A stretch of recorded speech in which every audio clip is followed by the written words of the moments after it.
Hello అండి. అందరికీ నమస్కారం. నేను మీ సరోజినండి. ఇలా వెండి ప్లేట్‌లో అమ్మవారిని కూర్చుండబెట్టుకున్నానండి. ఈ వెండి ప్లేటు ఎన్ని పూజలు చేస్తూ వచ్చిందో అది నాకే తెలుసండి. అమ్మవారు ఇలా ఇచ్చిందండి నాకు. ఎంత ఓపిక పట్టి ఉంటానండి నేను. కోరికలు అడగంగానే అమ్మవారు ఇవ్వదండి. ఎందుకంటే మన కోరిక కూడా బలంగా ఉండాలండి. ఎప్పుడూ కూడాను ఓపిక కావాలి, శ్రద్ధ, భక్తి కావాలండి.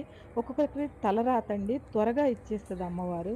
కానీ ఒక్కొక్కరి తలరాత ప్రకారంగా అడుగుతూనే ఉంటారు. అయినా ఇవ్వదండి. ఇవ్వదని చెప్పి మనం పూజలు మానేయం కదండీ!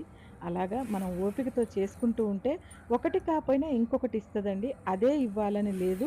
మనం అనుకోవాలండి. అది అడిగితే ఇది ఇచ్చింది అమ్మ అనుకోని మన మనసుని సర్దుబాటు చేసుకోవాలి కానీ, అమ్మ ఇవ్వలేదు, మనకేమి చేయలేదు అని ఎప్పుడూ అనుకోవద్దండి. కాకపోతే మన సంకల్పం గొప్పది. గట్టిగా చెప్పుకోవాలండి. ఎప్పుడూ మనం ఏదన్నా కోరుకుంటే చెప్పుకుంటూ ఉండాలి.